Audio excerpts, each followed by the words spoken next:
generalmente es con un resalto hidráulico y un pozo de disipación de energía. ¿Qué longitudes debe tener tanto esa losa como la risberma, que es la zona de protección posterior, y el pozo de socavación, qué dimensiones debe tener y qué piedras se debe colocar? Esas son las condiciones de velocidad y, en este caso, caudales unitarios que se tiene en la zona, los diferentes estanques amortiguadores que se utilizan normalmente en el diseño, que son fundamentados en los que realizó el Buró o realiza actualmente también el Buró de Reclamation de los Estados Unidos. Teníamos 3 tipos de estanque, aunque pueden variar otros también. Y teníamos el cuenco disipador tipo SAF que se les había dicho. Aquí veíamos una imagen de ese cuenco y las zonas de utilización, que está dado en función del caudal específico y en este caso de la caída que se tiene, la diferencia de... Entonces entramos al diseño del flujo subterráneo. Eso se le conoce generalmente como filtración. Entonces la filtración en sí es el proceso de desplazamiento del flujo a través de los poros del suelo. Siempre este flujo se produce de la zona de mayor presión, o sea, desde aguas arriba hacia aguas abajo, a la zona de menor presión. Y entonces en las rocas obviamente eso se produce a través de las fisuras u otras discontinuidades, pero en los suelos es a través de los poros. Entonces es importante saber qué tan grandes son los poros que tiene el suelo. Entonces, dentro de los objetivos es determinar las fuerzas de subpresión. O sea, habíamos visto en las presas en roca de que existe subpresión, y entonces queremos saber las fuerzas. También comprobar la resistencia del suelo a la acción de las fuerzas de filtración. El agua que está en este caso en la zona de aguas arriba, presiona en sí a todas las partículas que tiene en la parte de la fundación. Por lo tanto, va a empujar con una fuerza. Y el suelo debe resistir esa fuerza. Por eso debe comprobarse la resistencia de ese suelo. ¿Y qué tanta agua, o sea, cuál es el caudal que se pierde por filtración? Porque ha sucedido en la práctica de la ingeniería de que haces una presa y todo el agua se va por todo lo que es la fundación y no se logra llenar los embalses.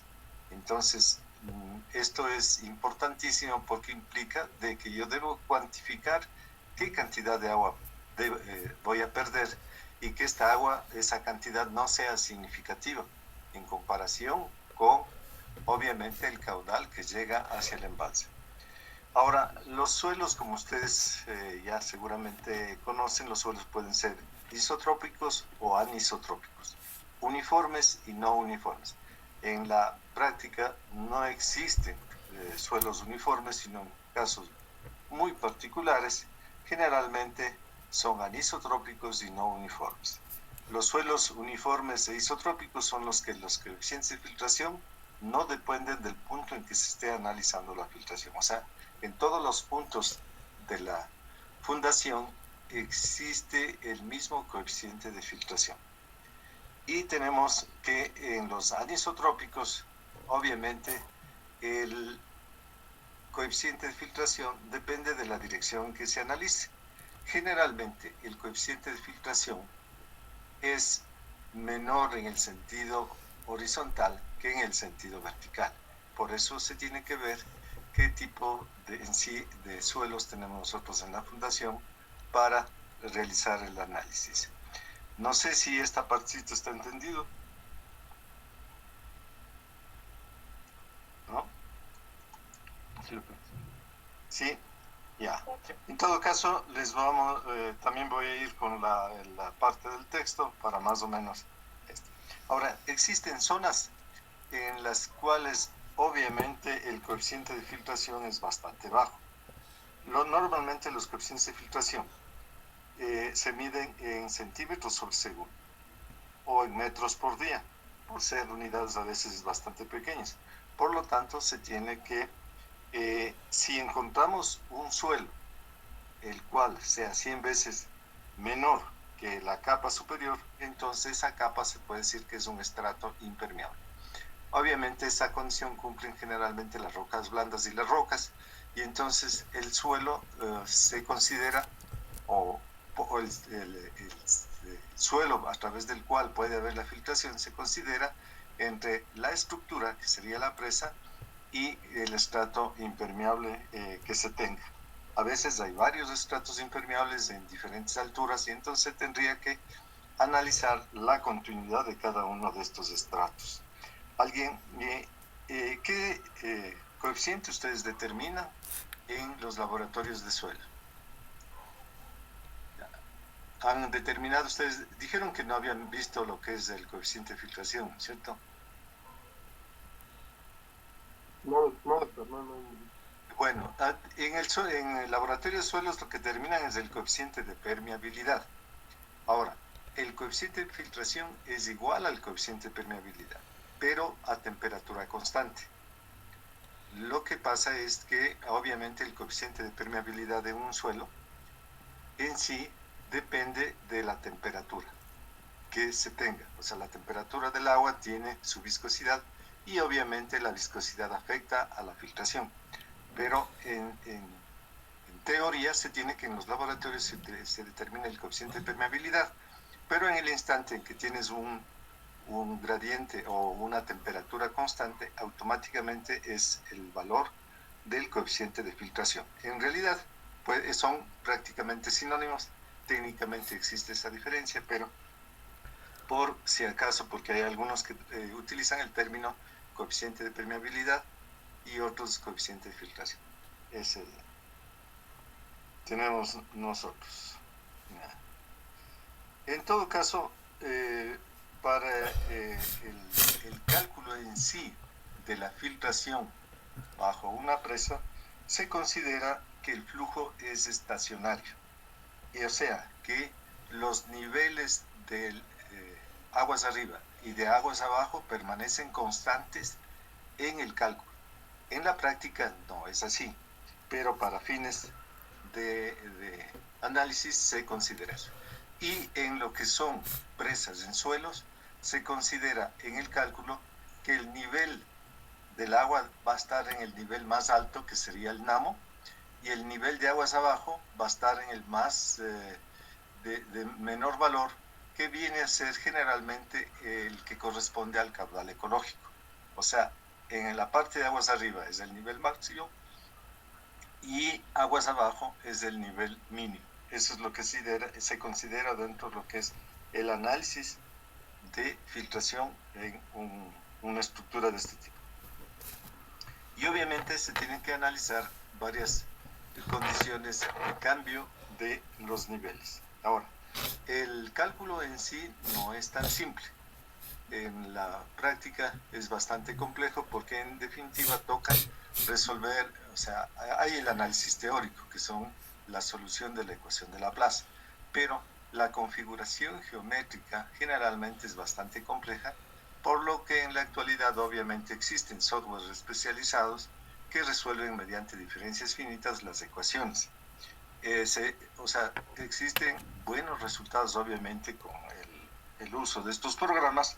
Sin embargo, obviamente no todos, o sea, como se tiene que hacer ciertas esquematizaciones, o sea, simplificaciones, entonces no siempre son exactamente como se podría tener en la realidad. El mejor método hasta la presente fecha es el método de la semejanza electrodinámica. Entonces, ¿en qué consiste este método MSED? Es en realizar a través de un material, en este conductor, la forma geométrica que se considere o se necesita o tiene la presa con respecto al suelo. Se puede configurar las diferentes condiciones del suelo. Y a través de este material, lo que se hace, se le hace que pase flujo eléctrico y obviamente el flujo eléctrico es exactamente igual, el comportamiento físico es exactamente igual al flujo de agua. Por lo tanto, yo puedo a través de la medición de los componentes de la electricidad saber cuáles son las condiciones del flujo en sí bajo la presa. Es uno de los métodos más exactos, inclusive se lo puede hacer en 3D. Sin embargo, obviamente el tiempo que lleva eso es muy significativo y no es disponible en todos los sitios, y en este caso la mejor forma de solución es a través de un software. Hay muchos programas que resuelven este problema, entre los cuales está el GeoSlope o el Geo5 y algunos otros más. Bueno, en todo caso lo que vemos es aquí los coeficientes de permeabilidad o filtración en los suelos dependiendo del tipo de suelo. En este caso, por ejemplo, la grava, tenemos que más o menos es algo más de 80 metros por día. Pero si tomamos una arena fina, estamos viendo de 4 a 0,8 metros por día. Y así, mientras más pequeña es la partícula que compone el suelo, obviamente la velocidad es mucho menor. Esa es la particularidad. Entonces, para entender el proceso de filtración en una presa, esquemáticamente tenemos aquí lo que sucede. Tenemos la presa, que sería aquí, en este caso está a través de una pared vertical, que puede ser una compuerta también. Entonces, el nivel de aguas arriba que tenemos aquí, el nivel de aguas abajo. Tenemos la carga H, que es el nivel de aguas arriba, y el nivel de aguas abajo es HA. Entonces, en realidad, la diferencia de presiones es lo que me interesa, sería Z, es H menos HA. Entonces, aquí se establece la presión Z, que es la diferencia de niveles, y esta presión se va perdiendo a lo largo de toda la trayectoria en este caso, de la base de la presa o de la estructura. Entonces tenemos nosotros que desde este punto 4 al punto 2, que serían los extremos, hay un gradiente de presión. O sea, de esta manera va bajando la presión. En este punto la presión es Z y va bajando. Hasta en el punto 3 la presión sería, obviamente, lo que indica aquí esta flecha. O sea, la presión en el punto 3 vendría a ser igual a esta altura. Claro, P3 sobre gamma estaría ahí, ¿no? Representado. Entonces, de esta manera vemos que al final la diferencia de presiones debe ser cero. Este es el triángulo que se forma bajo una estructura siempre y cuando no exista ninguna variación geométrica en la base. Entonces, yo de esta manera conozco cuál es la presión y cuál es el gradiente que está soportando el suelo. ¿Sí? Esa es la particularidad. Esta condición hace de que en realidad hubieron personas como Blake y Lane que propusieron un método de cálculo de la subpresión. En este caso se tiene que estos métodos son bastante antiguos, o sea, tienen más de un siglo prácticamente, por lo menos el de Blake tiene más de un siglo, y se considera que en sí el gradiente es la división de Z para L. Entonces, en el cálculo lo que se considera es qué longitud debo hacerle la base para que el suelo sea lo suficientemente estable a las condiciones de filtración. Entonces, la pregunta es cuál es el valor de L. Entonces, despeja L y quedaría Z sobre J. Ahora, para no ponerle 1 sobre J, le ponen el valor de una C, la constante C, que viene a ser la regla. Entonces, la longitud que debe tener, en este caso la parte subterránea, es el producto de esa C por la diferencia de cargas, que sería Z. Entonces, en este caso se dice que cómo calcular L. L en sí viene a ser la sumatoria de las longitudes horizontales. Perdón.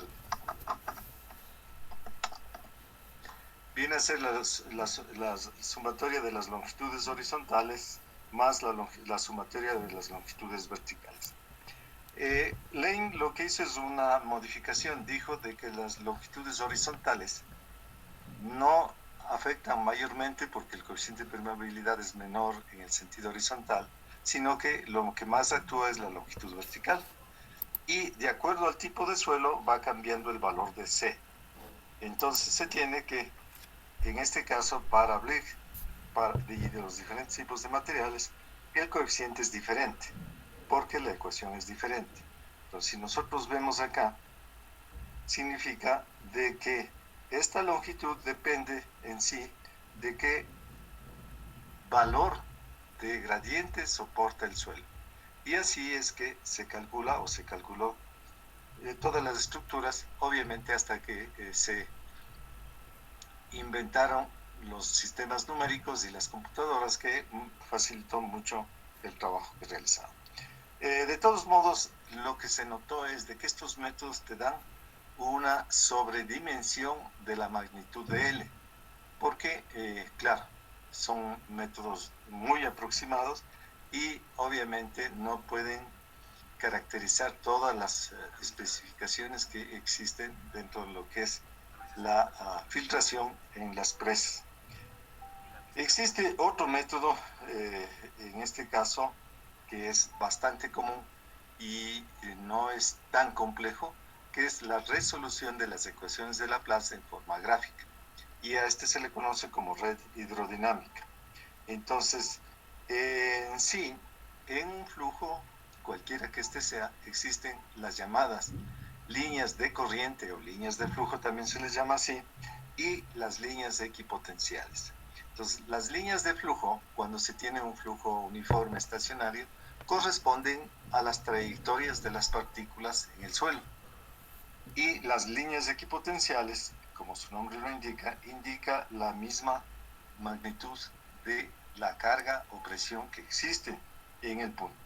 Entonces, si yo tengo en sí una presa y el flujo pasa por debajo de esa presa, implicaría que se tiene la posibilidad, primero, de determinar las trayectorias, que, como les digo, en el caso particular, corresponden a las líneas de corriente, y también ver las líneas equipotenciales, porque entre estas dos tienen una característica geométrica de que son ortogonales, o sea, que una con respecto a otra forman un ángulo de 90 grados.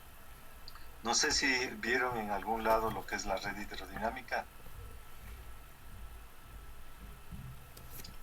¿Sí? No se me dormirán nomás, ¿sí? No creo, doctor, no recuerdo si nos dieron eso.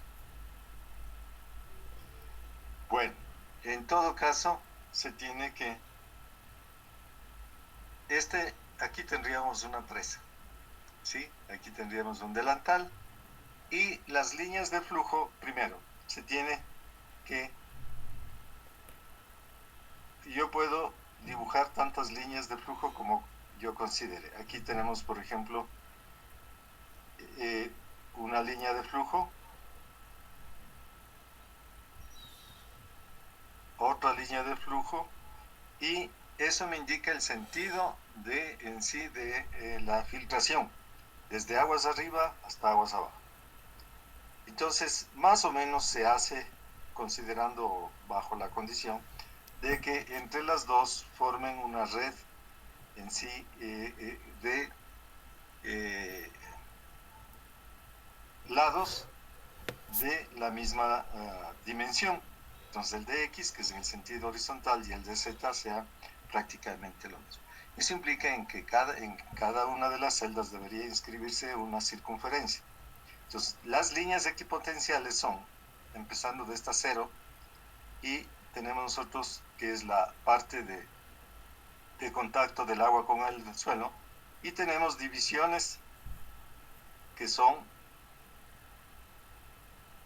en sí equidistantes más o menos a lo largo del flujo. En este caso se han hecho 24 divisiones. O sea, hay 24 divisiones. ¿Eso qué significa? Que esta carga Z se ha dividido en 24 partes. Y cada una de las partes me indica una 24ava pérdida que se tiene de la carga. Entonces, esta es la línea equipotencial 2. Eso significa que la 2 debería tener, en cada una de estas líneas se pierde un delta H. Como es la segunda línea, implicaría que la pérdida de presión es 2 veces H. ¿Cuánto es el delta H? Obviamente es Z sobre 24. Entonces, de esta manera yo puedo ir viendo cuánto de energía se pierde a lo largo de este flujo. ¿Cómo se hace esta red? Esta red simplemente con lápiz y papel se hace o se empieza a trabajar para irle aproximando a esto. Claro, yo en un laboratorio puedo hacerle esta red en sí, puedo dibujar la red haciéndole pasar flujo de un lado hacia el otro lado, y ahí en el laboratorio de la ESPE existe un tablero hidrodinámico que se llama, en el cual se puede simular las líneas de flujo. En este caso se pone unos inyectores con tinta, no sé si alguien ha ido al laboratorio, y esa red me permite dibujar cómo son las líneas de flujo en ese tablero, y así saber en realidad cómo se está comportando el flujo bajo estas condiciones geométricas que prácticamente son. Estamos suponiendo que todo esto es un suelo uniforme.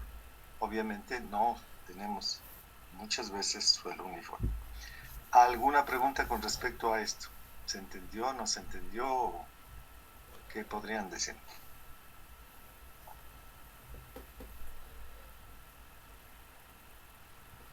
Doctor, ¿podría repetir esta parte de donde estaba del día 2 delta H, que era esta línea Ya, déjame ver si está mejor en la presentación, porque no me acuerdo si está mejor en la presentación, aunque la presentación es lo mismo. Ahí, es lo mismo. Aquí tenemos nosotros. Mira, tenemos nosotros en sí que hemos dividido a lo largo de la trayectoria en 24 partes. Cada una de estas líneas son líneas equipotenciales, o sea que me dicen que es línea de igual presión. Todas estas líneas son 24 líneas que yo tengo. Entonces toda la carga Z se ha dividido para 24. Y esa es la pérdida en cada trayectoria que va. Por ejemplo, aquí es la línea 0, la línea que inicia el nivel de aguas arriba.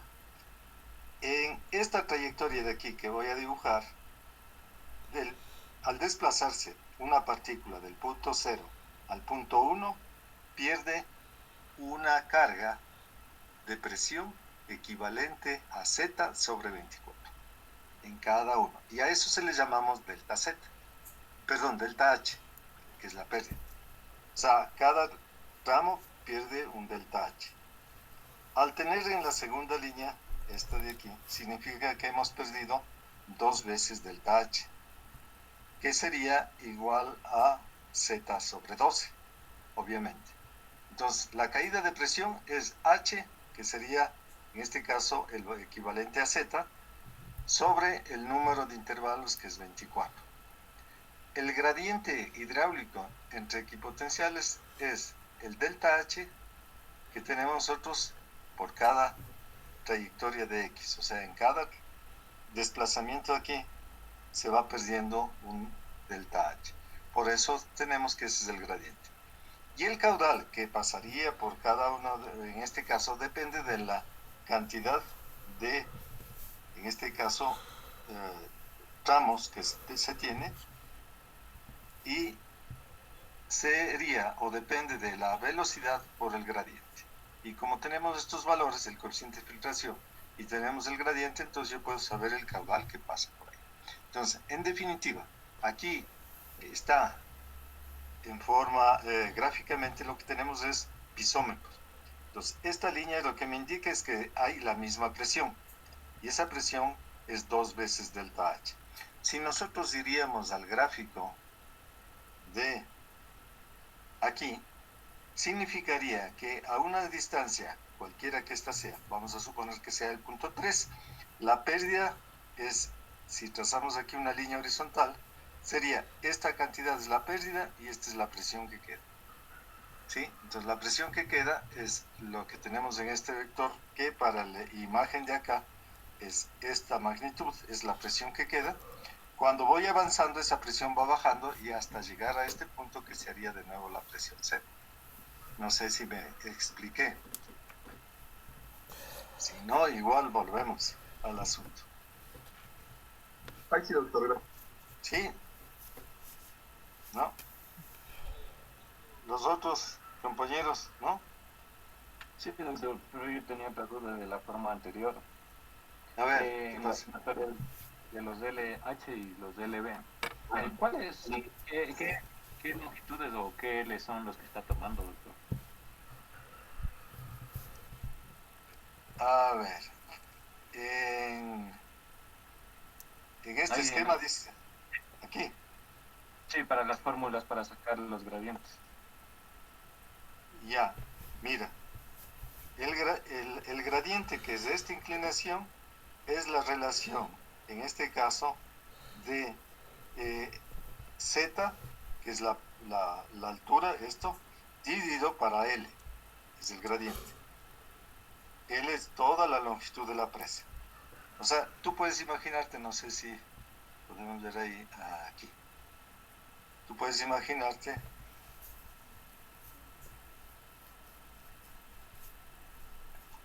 pero vamos a verle que esta es la presa.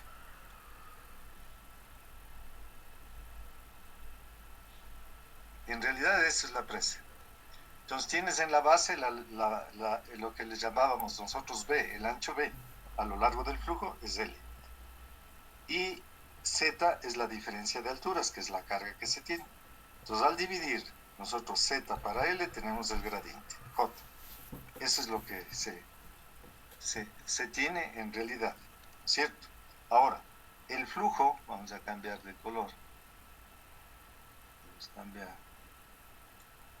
El flujo en sí viene por aquí y sale por acá. Ese es lo que sería una línea de flujo. Pero hay otra línea de flujo que viene más hacia acá. ¿Cierto? Esa sería otra línea de flujo. Entonces, ¿qué tenemos nosotros? Que en este punto, ahí en ese punto,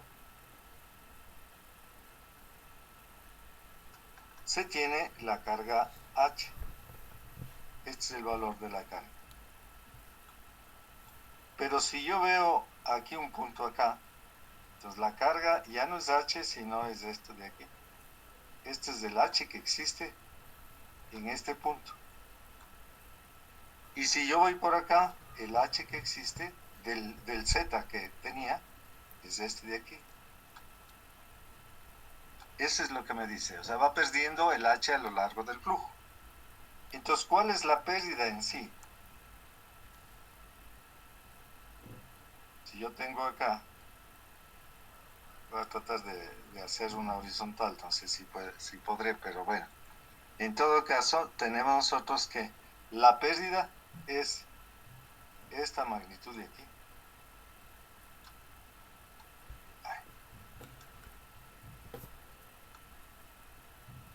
Esa es la pérdida. Y la presión, obviamente, a ver.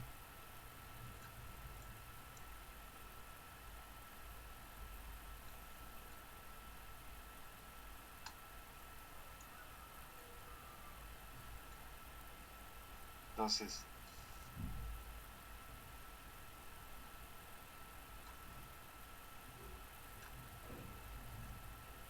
esa es la pérdida de presión y esta es la presión en ese punto. ¿Está claro? ¿Sí?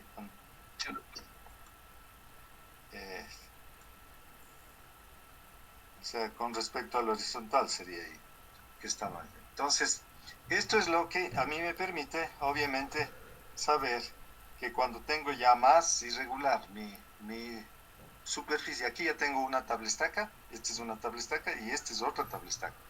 Entonces el flujo, una línea de flujo es esta de aquí, que sigue hacia acá, y aquí hay en sí 1, 2, 3, 4, 5 y 6 líneas de flujo, que dan obviamente los intervalos 1, 2, 3, 4, 5 y 6 intervalos de líneas de flujo. Entonces, por cada uno de estos 6 va a pasar un caudal. Y en el sentido, en este caso vertical, tenemos las equipotenciales que están 24 líneas que están numeradas, de la 0 hasta la 24. Como aquí no hay pérdida, por eso se le pone 0, y ahí sería 1. Esta es la línea 2, significa que debajo, aquí en este punto, no sé si vamos a ponerlo más claro ahí. en este punto de aquí, como les decía, ya ha perdido en sí 2 veces delta H, que viene a ser igual a Z sobre 24. ¿Está claro?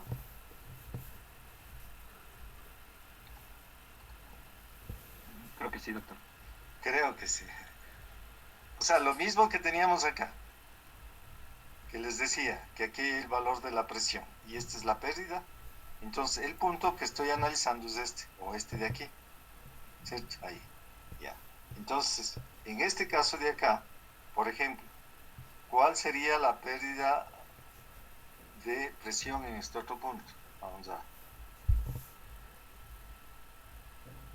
Ahí, en este punto, ¿cuál sería la pérdida de presión? Entonces, contamos. 1, 2, 3, 4, 5, 6, 7, 8, 9, 10, 11, 12. Tenemos que son 12 veces delta H.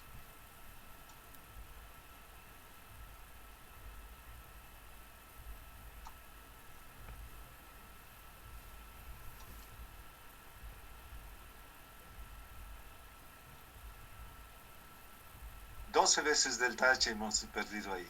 Entonces, ¿cuánto vale delta H? Era igual a H sobre 24. Delta H es H sobre 24. O sea que la mitad de la presión, como son 12, en total son 24, ya tendríamos que Z sobre 2 es la presión aquí, y la pérdida sería también Z sobre 2. O sea, en este punto existe una presión. En ese punto existe una presión que es igual a Z dividido para 2. Eso es.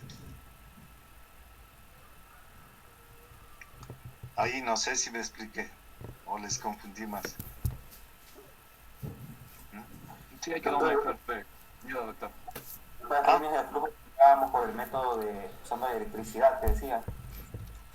Claro, las líneas de flujo y líneas de corriente son estas. O sea, yo pongo aquí el valor, digamos, carga negativa y acá positiva. Entonces el flujo va a dirigirse de este lado a este otro lado. Entonces yo tengo aquí, corto un papel, por ejemplo, de un papel que en sí es de grafito, o sea, que conductor. Corto un papel que tenga esta forma, ¿sí? Y le hago que pase energía eléctrica de aquí para acá, entonces me va a dibujar las líneas de flujo. ¿Y las líneas equipotenciales? Las líneas equipotenciales es lo que marca en sí la pérdida de la intensidad. En este caso, tengo que tener un multímetro para poder definir. Entonces voy buscando el punto que tenga la misma pérdida y dibujo la línea de pérdida de energía. Entonces aquí, digamos así, que yo tengo una unidad aquí. De esa unidad que tengo de energía, acá se tiene que hacer 0. Entonces en 24 partes le he dividido, entonces cada una de esas es una 24ava. Entonces yo marco los sitios donde hay la misma pérdida, ¿sí? La misma pérdida de energía. Y esas son las líneas equipotenciales. Pero en definitiva, eso significa que en estos puntos de aquí, que me interesa sobre la presa, me está indicando la presión que existe. Como les digo, no sé si esta parte de aquí se entendió, pero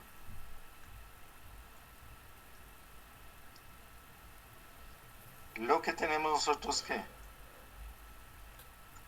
en este punto, si yo aquí en total hay 24 líneas equipotenciales. Cada una es una vez sobre 24, cada una línea. Entonces, si yo cuento, me resulta que esta es la línea número 12, la equipotencial 12. O sea, 12 veces delta H perdido. Si en total tengo 24, significa que Z sería sobre 2 aquí la presión. Entonces, si esto es 1 metro, aquí tengo yo ya la mitad, 50 centímetros de presión. Es lo que me está diciendo. No sé si me pude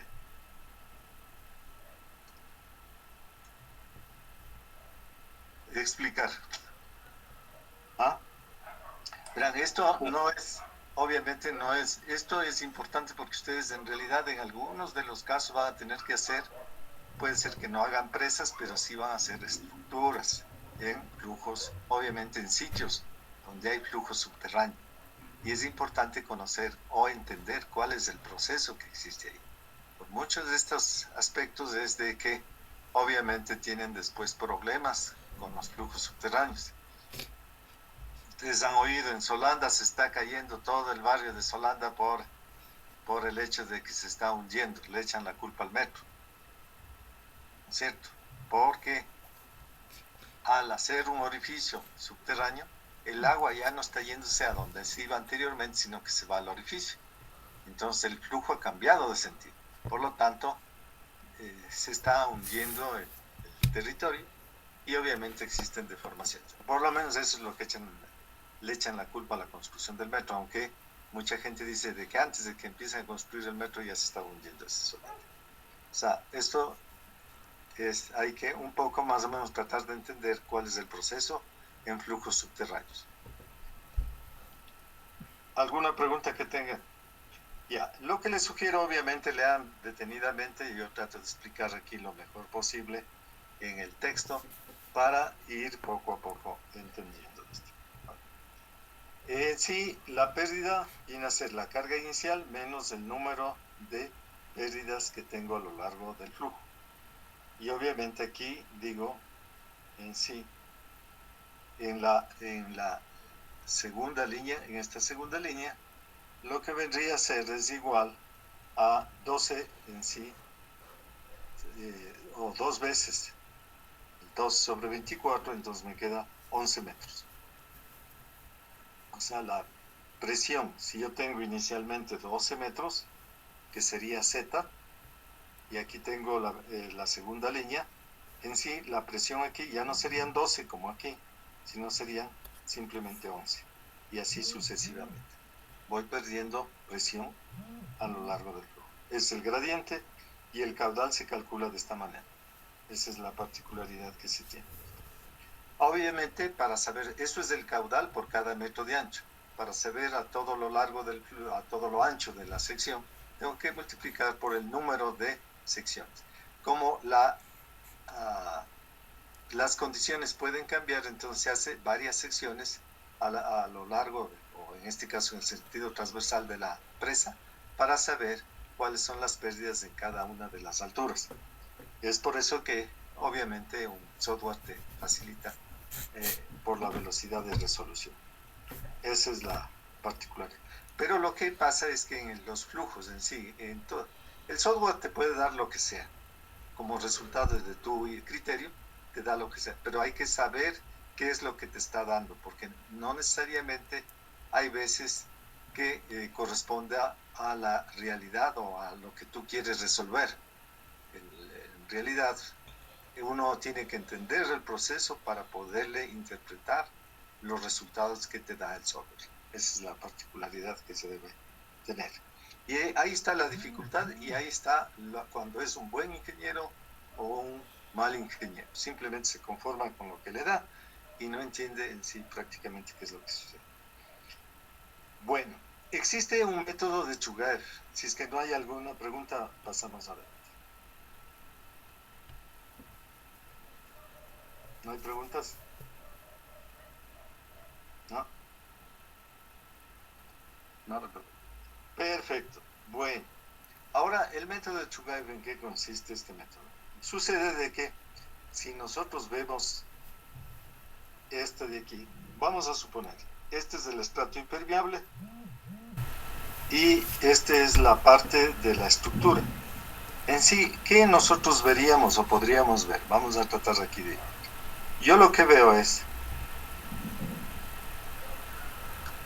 en sí,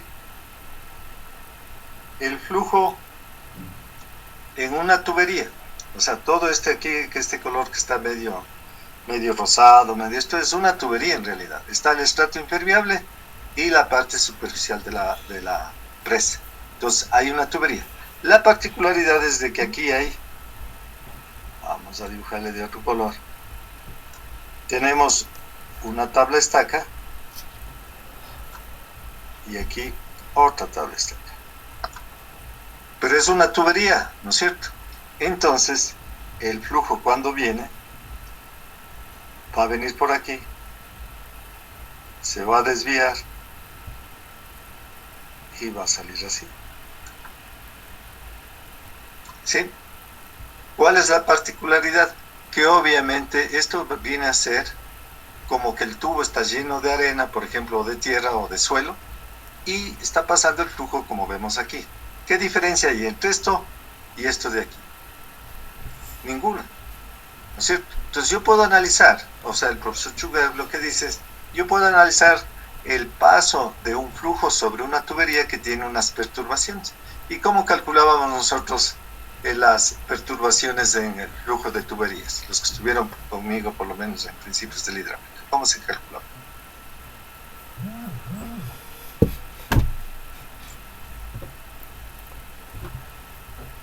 Ninguno estuvo conmigo. Ah, o están dormidos, o están desayunando.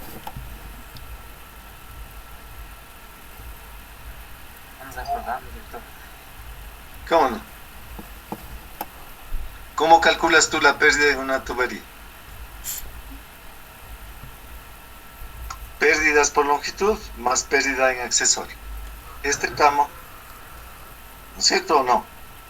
Entonces este tramo va a ser longitud y este de aquí va a ser accesorio.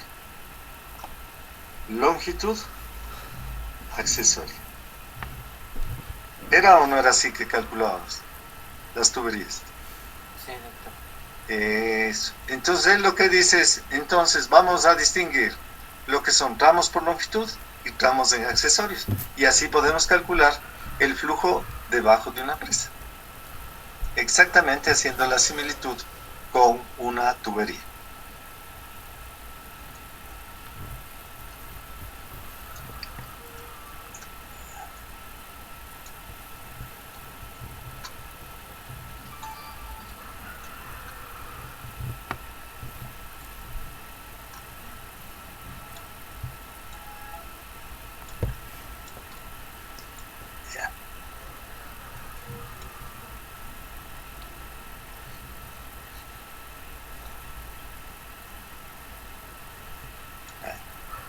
Eso es lo que tenemos. Entonces, de acuerdo a eso, él lo que dice es, en sí, que la carga en cada uno de los tramos, sea este horizontal, acuérdense cómo se calculaba la pérdida en un accesorio, es igual, la pérdida es igual a un coeficiente Z por, obviamente, la carga total por la sumatoria de Z, que sería todas las pérdidas.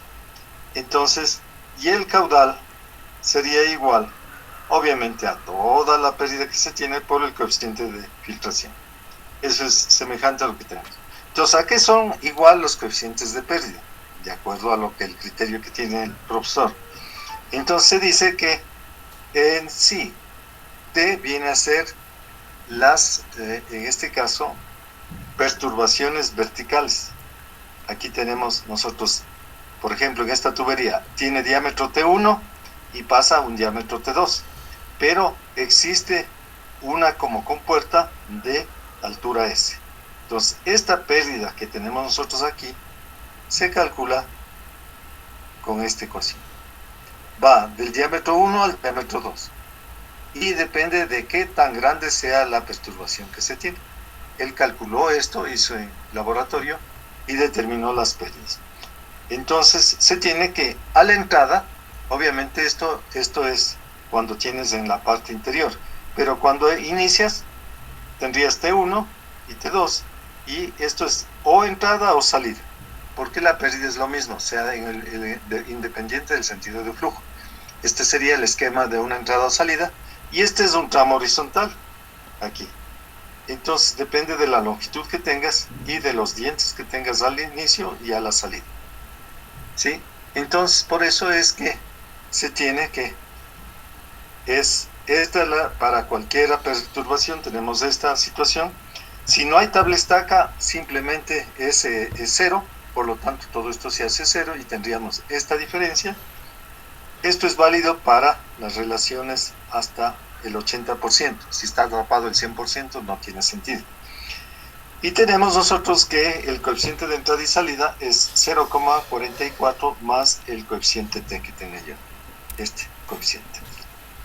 Y para tramos horizontales es la semisuma de los dientes, S1, inicio, izquierda-derecha es ID.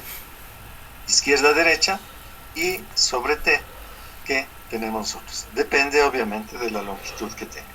Y así, esto es un esquema de cómo se tiene en sí los coeficientes. Es decir, simple, o sea, no es tan complejo.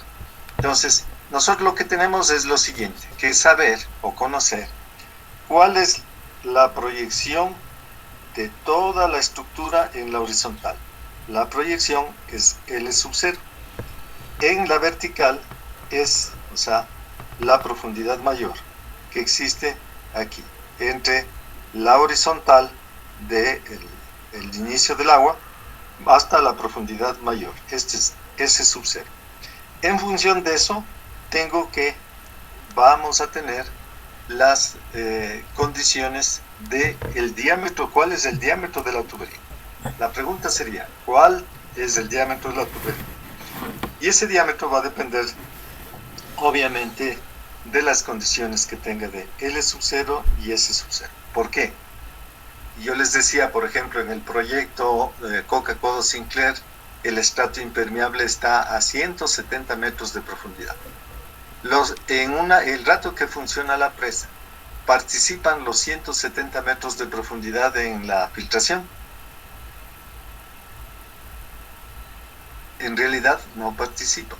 O sea, existe una profundidad que va a depender de la carga H, obviamente, ¿no es cierto?, en la cual el flujo viene y pasa de un lado a otro. Pero los estratos más bajos prácticamente el agua no llega allá, o sea, por la carga que se tiene, no llega allá y obviamente no participa. Por lo tanto, él dice, no tienes que coger todo lo que tengas, el T real, o sea, todo el diámetro real, la profundidad real, sino tienes que ver qué parte del suelo participa en el flujo.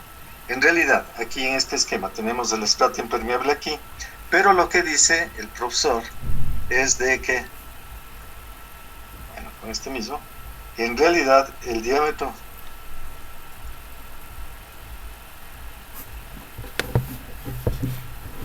debe ser, es solamente hasta aquí.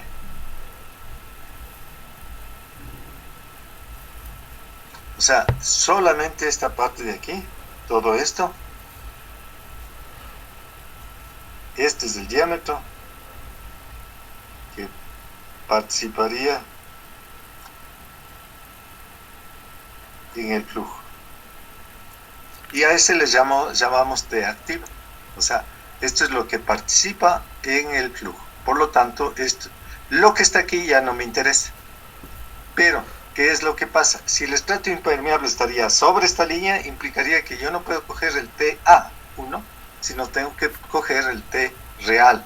O sea, si la profundidad es menor que el calculado con este T activo, entonces tengo que coger el valor real que exista. O sea, todo participaría, en otras palabras. ¿Está claro o no?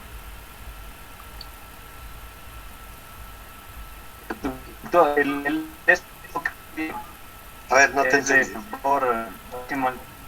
El S subo que está ahí, ¿es el valor máximo que llega a la estaca o también sí, a proyección de la...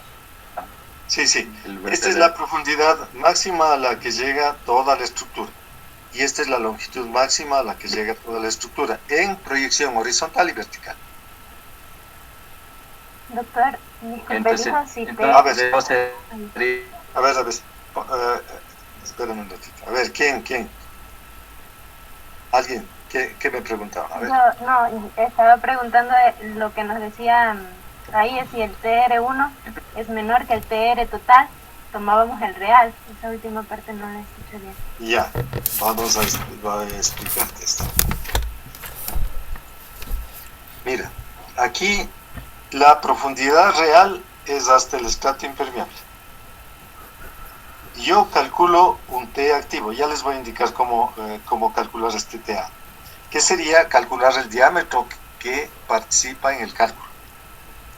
Entonces, si este TA es menor que el real, entonces cojo TA. Pero si el real sería, suponte que el TA, vamos a ponerle otro color, suponte que el TR sea solo hasta aquí. A ver, no, vamos, déjame, voy a borrarle. Ya. Supongamos que el TA te da, hasta acá. Voy a suponer que en el cálculo el TA me da hasta acá. Este es TA. Entonces, no puede participar esta parte de aquí. Esto de aquí no puede participar. Porque el real está más arriba. Entonces yo en el cálculo cogería el T real. Eso es lo que quiero decir. ¿Sí? ¿Así se entendió? Perfecto.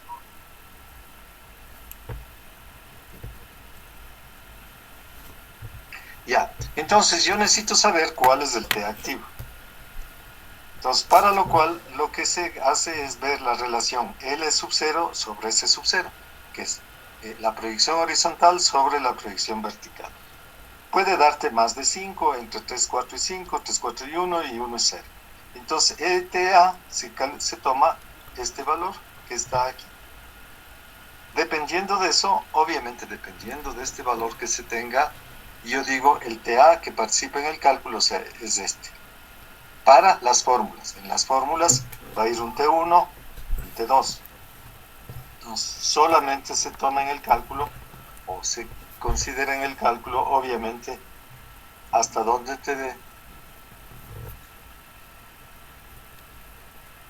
O sea, aquí en el cálculo este sería el T1, aquí T1, y aquí sería T2. Por eso se necesita saber qué participa, o sea, cuál es el diámetro que voy a utilizar. Y esto es en función. Claro, este no es un diámetro, es en sí una dimensión rectangular, y es por cada metro de ancho que estás calculando. Entonces se tiene que los gradientes críticos, o sea, lo que soporta un suelo, de acuerdo a la norma SP23, es esto. Dependiendo del tipo de suelo, va de 0,32 hasta 1,35. Obviamente la arcilla, por tener cohesión, soporta más. La arena tiene su variación en función de esos parámetros. No son muy altos, obviamente, y se tendría. En este caso estoy explicando lo mismo. Dice, en ningún caso, obviamente, el TA1 puede ser mayor al espesor real, en este caso. El gradiente de salida se calcula con esta ecuación, donde lo único que no se conoce es alfa. Alfa se calcula con esta ecuación que tenemos aquí, la 444. Y para determinar el gradiente de salida, o sea, este de aquí, cuál es el gradiente de salida, se utiliza esta condición. Hay un TA2, que es el 2 significa para el cálculo del gradiente, y el 3 significa para el cálculo del caudal. Entonces lo que tenemos es de que el TA2 es igual a 2 veces el TA1, y en este caso tenemos. Y adicionalmente se tiene que para el cálculo del caudal se multiplica por 3 el valor de TA1, pero siempre se debe tomar el valor real en cualquiera de los casos. Es este. ¿Alguna pregunta ahí? Esto es simplemente ecuaciones que se tienen que resolver en el instante que se tiene el problema. Abajo está el ejemplo del cálculo de la supresión con el método, con los 3 métodos, Blig, Lane y Chugaev, obviamente. Son métodos aproximados. Ahora, la ventaja del método Chugaev es que, de acuerdo a la norma SP23, se acepta para presas de tercera y cuarta categoría. O sea, presas pequeñas es suficiente hacer el cálculo con este método y es aceptado, porque ya está garantizado en la práctica, obviamente, de ingeniería. Aunque la referencia es del año 85, en realidad él lo inventó por los años 60, sino que la última publicación del profesor es del año 85, solamente por eso es. Entonces ya se han hecho muchas presas, diseñado muchas presas con este método. Por eso es que...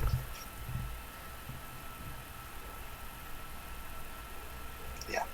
Aquí aquí en el ejercicio o en el ejemplo lo que se tiene es una presa con dimensiones, obviamente está de manera esquemática, ¿no es cierto? O sea, no es. Primero, se tiene una carga en el ejercicio. Si es que no hay preguntas, pasamos al ejercicio. Y en el ejercicio tal vez ustedes consideren o sepan o entiendan mejor las condiciones. Si no hay preguntas, pasamos. Doctor, disculpe, no entiendo la parte de esos gráficos de los coeficientes de pérdidas que nos mostró más arriba. Me hace como que un poco similar el primero al segundo, pero... Ya, verás, aquí en este esquema, aquí entre el flujo tengo una tabla estaca de 1.5, bueno, el delantal es de 50 centímetros de espesor. Tengo una tabla estaca de 1.50, por lo tanto la profundidad es 2. ¿Correcto? Aquí. Esta profundidad. Ya. A la salida tengo el espesor de la presa que es 1 metro y una tabla estaca de 1 metro. Entonces también tengo 2. La altura, la diferencia de alturas. H es 4, aguas arriba y aguas abajo es 1. Por lo tanto la carga Z es 3. ¿Sí? La Z es 3. Ya. Ahora, la proyección horizontal es 4 más 6, serían 10 en proyección horizontal. ¿Sí? Sí. Aquí, 4 más 6. Y en el sentido vertical, tenemos nosotros que sería, aquí está el 0, tendríamos 1 metro y 3 metros. 4 metros sería la proyección horizontal. Entonces, la profundidad real a la que está el estrato impermeable son 15 metros. Dice 15 metros hasta el estrato impermeable. Entonces, yo quiero averiguar primero qué profundidad debo considerarle en mi cálculo. Esta real, una menos que estos 15 metros. Entonces, lo que tenemos nosotros en sí es de... Bueno, aquí lo que me está dando son los datos, ¿no es cierto? Les dice un coeficiente de filtración de 2 metros por día. Eso lo vamos a regresar. ¿Y qué tenemos ahí? Entonces, primero verifico, digo que tengo yo arena fina. Entonces dice, para la arena fina, este es 0.32 el gradiente crítico. Entonces simplemente considero cuál es mi valor de tirante crítico. La proyección que les dije ahorita, se verifica la proyección horizontal L sub 0.10 y vertical 4. Eso hasta ahí estaba entendido, ¿no es cierto? Entonces, determino el espesor del extracto activo. La relación L sobre S sub 0 sería 10 sobre 4, es 2.5. En la tabla se tiene, en esta tabla de acá, que para 2.5 estaría por aquí. Entonces dice que T activo es 0,8 S sub 0 más 0,5 L sub 0. Vamos por acá. Es esta la ecuación, multiplico y me queda 8.2 metros. ¿Cuál es la profundidad que yo tenía del suelo ahí en el ejercicio, en el dibujo? Metros está. 15 metros, ¿no es cierto? Entonces, no voy a coger los 15, sino voy a coger simplemente 8.2 metros. 8.2 metros. Entonces, aquí ya tengo 8.2. ¿Cierto? Con eso, yo digo, veamos aquí, numero los puntos extremos de este esquema.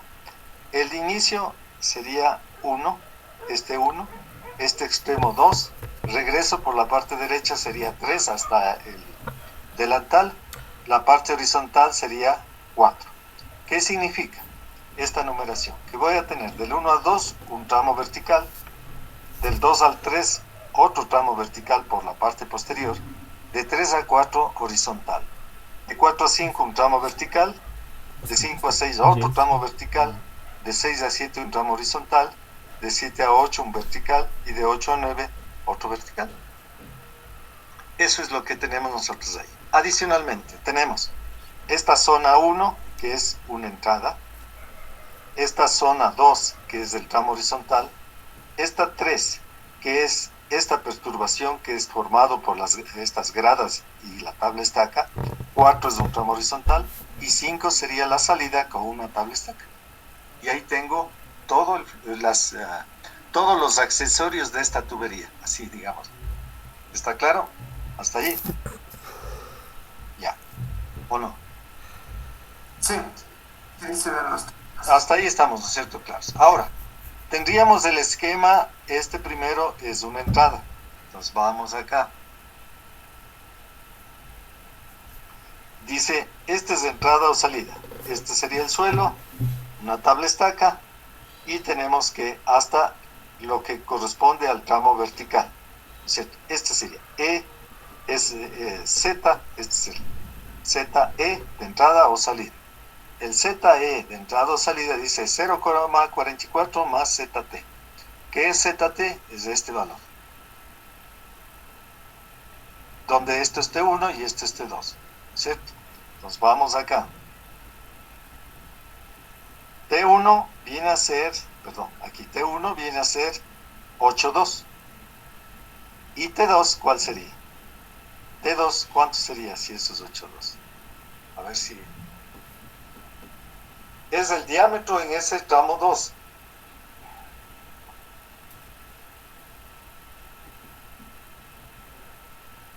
¿Cuál sería el diámetro en el tramo 2? A ver si están despiertos.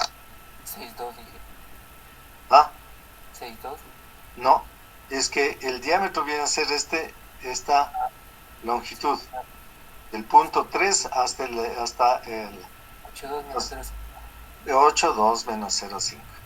¿Sí? O sea, 7 sería, ¿cierto?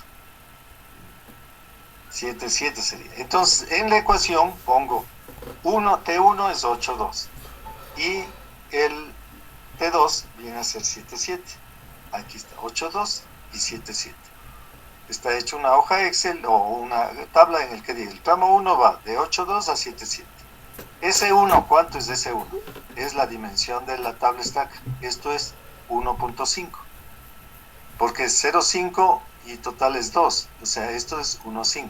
Aquí está, ¿cierto? 1,5. Entonces, ese vale 1,5. El coeficiente, puesto obviamente en la fórmula que tenemos, va a ser este coeficiente 0,900. La pérdida es 0,778 y lo que resta, o sea, la presión que resta es 2,27. No sé si me expliqué ahí. Entonces voy por los tramos que estoy dibujando aquí, 1, 2, 3. Este es horizontal, entonces tengo que, al ser horizontal solamente tiene T2, 7,7. Tiene la tabla estaca a la entrada de la izquierda y la de salida es 2,5. Esto es 1,5 y tenemos nosotros que obviamente se tendría, a ver, 2,5 y 2. Vamos, 2, 4, 2.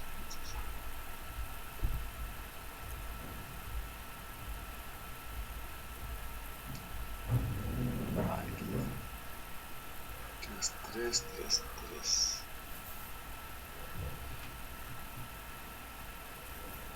Aquí está un 3,5, ¿sí? Está el sí, 3,5. Ya, porque obviamente lo que tienes que tener es esta longitud, 3,5. Aquí ha habido un pequeñito error en pero bueno, en todo caso, como esta es una montada, los cálculos sí están bien, deben estar bien por lo menos. Entonces se tiene que establecer, esto sería 1,5 y este sería 3,5 en la fórmula. Y así voy calculando yo lo que son las pérdidas que se tienen en cada uno de los casos. Es lo que tiene. Ya. Entonces, esta en sí es el valor de la presión. Esto es lo que se pierde y esto es la presión. Es la diferencia que se tiene. Inicialmente se tenía 3 y va 2,27, 2,5 en cada uno de los puntos. O sea, yo voy calculando la presión que existe en cada uno de estos puntos. Y al tener lo que es la presión en cada uno de los puntos, lo que me da es que aquí sea 2.27, aquí es 2.5, aquí es 1.20, en este punto de acá es 1.20 y aquí es 0.73. Sobre el delantal existe esta supresión perdón, en este caso, bajo la presa existe esta supresión. Entonces yo tengo que calcular en realidad, cuando calculo la estabilidad de la presa, esta magnitud de supresión es la que necesito. Esto de aquí ya se pierde en el delantal. En este caso, como la presión aquí es 4 y aquí es menos, siempre va a ser hacia abajo y solamente en casos muy extremos podría ser hacia arriba si es que se tendría alguna otra consideración que cambie esa situación. A ver, no sé si me expliqué. O sea, las fórmulas se aplican en función de este dimensionamiento de 1, 2, 3, 4. O sea, lo primero que hace es numerar los extremos y en función de eso se va determinando cuáles son las pérdidas en cada uno de los tramos. Entonces tenemos 3, este de aquí. Entonces la fórmula para 3 es este de aquí. Tenemos el T1 y el T2 y este.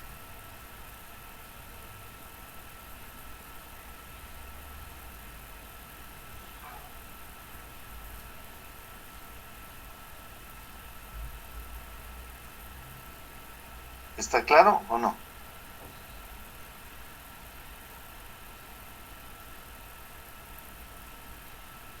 Sí, doctor. ¿Sí? Ya, la ecuación, o sea, las ecuaciones no hay ningún problema, porque lo único que vas es al dibujar, ya sabes cuál es el T1 y cuál es el T2, y cuál es el diente, y así vas esto. Entonces, esta es entrada, tramo horizontal, una perturbación, tramo horizontal y uno de salida. Eso es todo lo que calculas aquí. Entonces, se tiene que, en sí, la suma de coeficientes es porque la fórmula me pide la suma de los coeficientes. Acá estaba.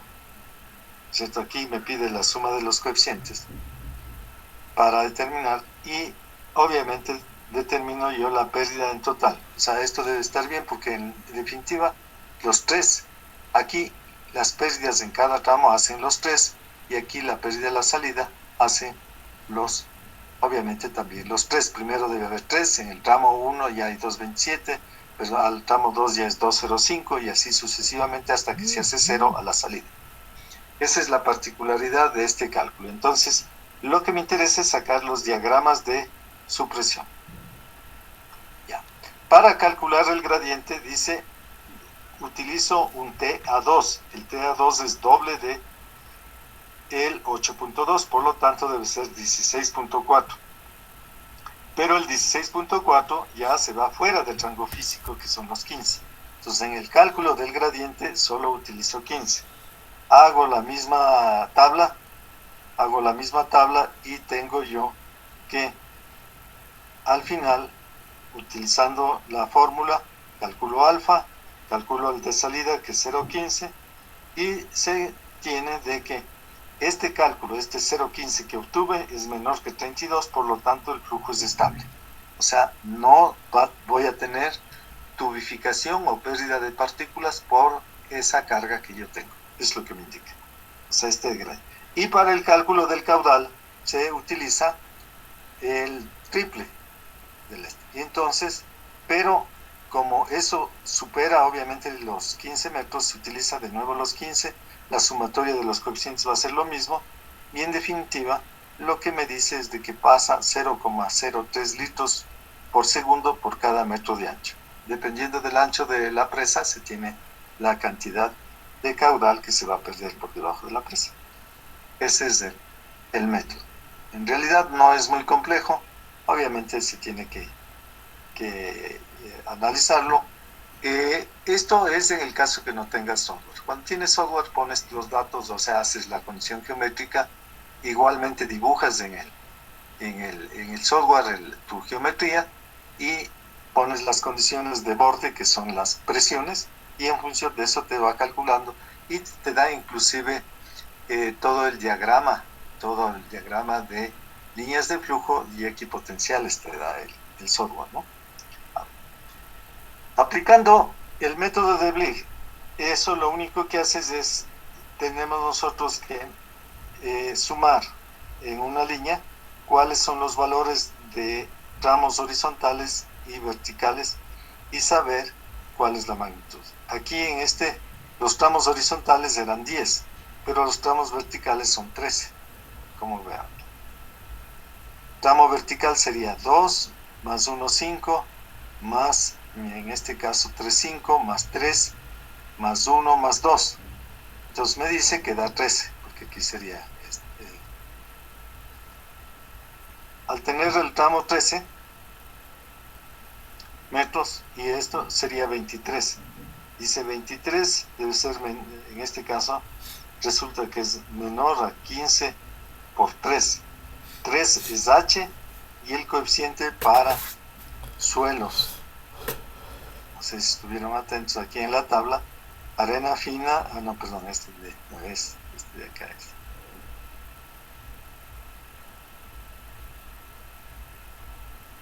¿Sí? Arena fina es 15 y para lein es 6. Entonces 15 por 3, que es la carga, me da 45. Resulta ser que si utilizo yo el método de Lig, debería tener 45 metros de longitud y en realidad no tengo 45 metros. Yo tengo solamente los 23 metros, sumando lo horizontal y lo vertical. En el método de Lane lo que me dice es que los horizontales divida para 3 y sumo los verticales. En este caso 1633. C es igual a 6, igual debería tener 18 y tengo yo 1633. Aquí 1633. Entonces ligeramente ¿eso qué implicaría? Que para cumplir estos requisitos se debería por lo menos aumentar un metro a las tablas estacas para poder cumplir, lo que le hace más difícil y más costoso. Por lo tanto, ¿qué es lo que vemos? Que si utilizo un método más exacto, escojo las dimensiones necesarias y suficientes para que la presa sea estable, nada más. En este caso, con estos métodos me da, obviamente, condiciones de modificación en este caso de la cimentación de la presa que implican mayor costo. Por eso es que se debe buscar un método un poquito más exacto. Ahora, para cuando no se tiene, digamos, cuando no quieres hacer el método de Chugaev exactito, el mismo profesor dio un método aproximado que es este de aquí. Lo que me dice es de que yo sume todos los valores de 1, 2, 3, 4, 5 hasta 9 y pongo en la entrada un valor adicional que es 0,44 t, 0,44 el valor de t y aquí 0,44 el valor de t, y trace el triángulo que es la supresión. Entonces en la entrada se pierde esto y me queda solo 2,29. Aquí simplemente por relación de triángulos saco las pérdidas, ¿no? Porque tengo 30, 216, o sea, 3 metros se pierde en 30, 216. En esta magnitud, ¿cuánto me queda? Entonces yo puedo tener, aquí voy que dejar. Entonces esto es la supresión sobre el delantal. Sobre la presa, que es los 6 metros, me queda este triángulo, perdón, en este trapecio, ¿sí? Este trapecio que sería esto de aquí. Entonces lo que me interesa a mí es WF2, que sería la subpresión sobre la presa. Sobre el delantal teníamos esta subpresión. Entonces es un método mucho más práctico y más fácil de hacerlo, ¿sí? Lo único que dice es de que le aumentamos la longitud de 0,44 t a 1 para determinar lo que corresponde en el método aproximado. Fíjense aquí por ejemplo es 1,25,2 y con los coeficientes exactos es 1,20 aquí, ¿sí? Y aquí 0,73 y con este es 1,25 y aquí 0,65, era 1,7, ¿no es cierto? 0,73. Entonces te da bastante aproximado y entonces puedes tú resolverle de esta manera, pones un coeficiente de seguridad siempre y con eso ya le haces más simple el cálculo que se tiene. ¿Alguna pregunta?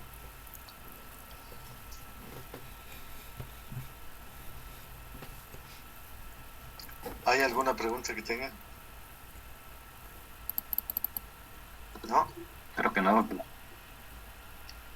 Bueno, en este caso, Wilson y uno que otro están ahí despiertos, los demás. Obviamente, parecería ser de que se me duerme. Ya. Entonces, ahí están los coeficientes. De nuevo, cómo escoger. Aquí está el ejercicio. Y tenemos nosotros que el método aproximado de Chugach está ahí expresado. Ya, aquí tenemos nosotros una presa. Este es un esquema de una presa real. Vean qué tan complejo sale. Entonces tenemos nosotros la presa, que es esta de aquí. El muro de ala, que es este de aquí. Obviamente existe una vía sobre la presa. Aquí están compuertas que separan aguas arriba y aguas de abajo. Tenemos el zampeado rígido, que es todo esto. Aquí tenemos nosotros la losa. Debajo de la losa ya hay filtros. Aquí tenemos la tabla estaca, esto es el delantal. Aquí existe un acercamiento hacia la presa en visto en planta. Son losas de hormigón que tenemos para asegurar que el flujo no remueva la parte que corresponde a la presa de tierra. El muro de ala le vemos en planta, ¿sí? Tenemos la losa, tiene drenes o orificios en planta, que son estos de aquí, que me conectan con el filtro de la parte inferior.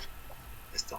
El muro dentado que tenemos aquí vemos el muro dentado, la losa flexible o resverba, que flexible, que tenemos losas, y después tenemos nosotros, en este caso, el pozo de socavación, que sería esto de aquí.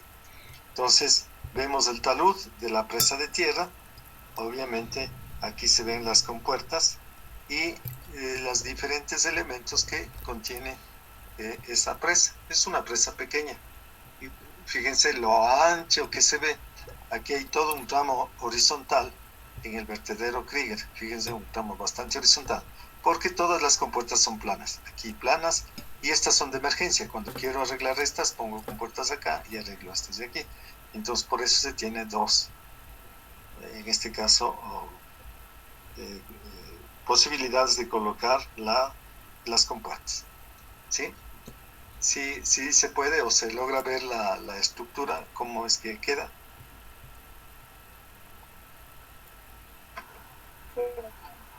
Sí, doctor. ¿Alguna pregunta que tenga?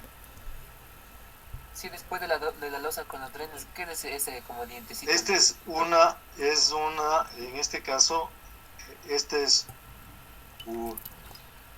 el pozo tiene esta longitud o el estanque disipador, y al final tiene un muro dentado o umbral dentado. Acuérdense cómo había esto. Este es el muro dentado. ¿Sí? Entonces, al final, para mejorar la disipación en esta presa, se tiene el muro dentado. Aquí, claro, aquí se ve mejor en esta parte, que aquí debería ser blanco mismo, ¿cierto? Porque este es todo el muro dentado, esta parte. Aquí un poquito el color se ha ido hacia acá, por eso no se puede ver. Pero lo importante son los drenes. Estos drenes son importantes en las estructuras, porque al ponerse aquí o al formarse el resalto hidráulico, lo que tenemos es una variación de presión vertical y horizontal también, pero lo más importante es la presión vertical. Entonces, los drenes lo que hacen es comunicar la presión superior con la inferior para que no haya mucha diferencia de presiones entre la parte superior y la inferior. No sé si me expliques. Entonces, son importantes la ubicación de los drenes en lo que son las losas del zampeado rígido. Porque en el flexible, como existe juntas, entonces la presión se estabiliza automáticamente.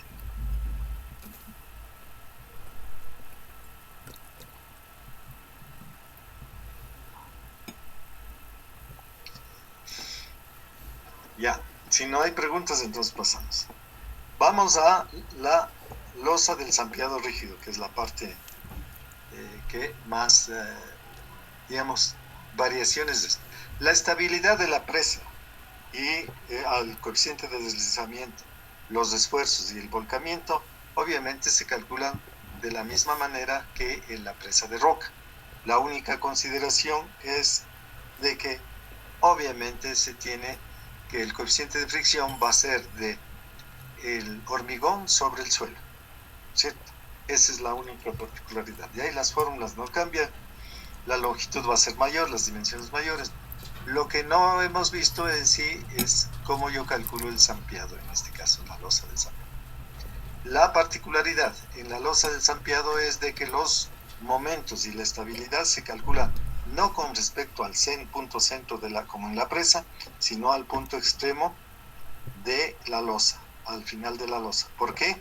Porque esta losa, al estar sujeto a esfuerzos, lo que puede es girar totalmente con respecto al punto B, no al punto medio, sino con respecto al punto B, por estar en un suelo.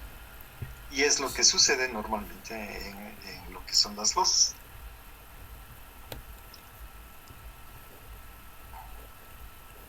Aquí tenemos otro esquema, en este del libro tenemos otro esquema, otra presa, aquí ligeramente hueca porque no necesitaba tanto esto, y es un poco más alta. Tenemos estas consideraciones aquí con varios dados, aquí y el pozo es bastante profundo, el pozo de socavación bastante profundo. Aquí tenemos tabla estaca, por ejemplo, en el delantal, este es de hormigón armado, este delantal. Hasta el estrato impermeable, aquí hasta acá y aquí este. Entonces aquí hay 3 tablas estacas para darle estabilidad a esto. Porque obviamente esta de aquí, si nosotros vemos acá, serían 26 metros. Y aquí inclusive tendríamos nosotros 31,60 de carga. 31 metros. Es una presa en suelo bastante alta. Por eso es que tiene mucho más elementos de para cortar el flujo que tenemos. Y en la parte inferior tenemos un estrato impermeable. Doctor, una pregunta ahí. De esos huecos que están saliendo, esas bóvedas que se hacen ahí, ¿cuánto tendría que ser el espesor entre las paredes o de qué depende ese espesor para dejar los huecos ahí? Esto, ya, Sí. Generalmente es el gradiente que permita el hormigón, ¿sí? El gradiente. Entonces, tú dices, vamos a poner aquí son 26 metros, si ven el cursor, ¿no es cierto? ¿Sí? 26 metros de profundidad del agua. Y aquí, no sé, bueno, no exactamente no te podría decir, pero vamos a suponer que es 1 metro. Entonces, tenemos nosotros que los hormigones también existe una marca hidráulica que se llama. Hay la marca de resistencia, o sea, lo que dice 210 kilogramos por centímetro cuadrado. La marca hidráulica es la carga que soporta, y eso depende obviamente, de la porosidad del hormigón. Entonces, se hace con aditivos para que sea lo más impermeable posible, o sea, en este caso los poros sean los mínimos en el hormigón, y entonces soporta un gradiente. Entonces, cada hormigón va a tener una capacidad de soporte de gradiente. Entonces, eso generalmente llega a los 30, 40, 50, el valor del gradiente.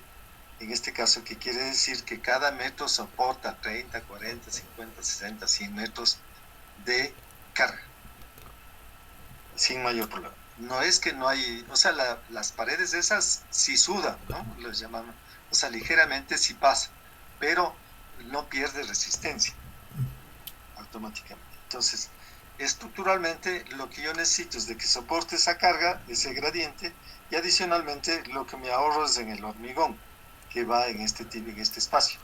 Hay veces que se le rellena de tierra eso, ¿no? No es hormigón, sino que haces la caja, rellenas de tierra, o sea, la parte de aquí, rellenas de tierra y haces la otra losa de hormigón. Pero en esto de aquí ya se necesita que sea hormigón armado, no es hormigón simple, ¿sí? Porque obviamente ya pasa a ser una estructura. Imagínate la cantidad de agua que pasa por aquí, ya implica de que esto sea hormigón armado. Entonces ves costos. Si te conviene por costos, haz eso, si no, pones simplemente hormigón. No sé si respondí a tu pregunta. Sí, doctor. Ya. Entonces, hay esas particularidades, ya son en los diseños. Obviamente, cuando las presas son grandes, el ahorro en el volumen de hormigón es significativo y es mucho más que el costo del hierro. Entonces, tú vas por la parte ya estructural y decides hacerlo de las condiciones o forma que tú... lo que tiene que ser es estable bajo cualquier circunstancia, esa estructura. Nada más. Y obviamente tiene que cumplir todas las condiciones de seguridad que se establezcan. Ya, entonces tenemos nosotros que primero, lo que debe evitarse es de que estas losas floten. O sea, la losa debe ser lo suficientemente pesada para que no flote. Entonces, si vamos nosotros acá a la presentación, esta losa de aquí, que está esquemáticamente de esta forma, aquí tenemos unos dados, el peso, pero rebajado en lo que es el empuje, ¿cierto?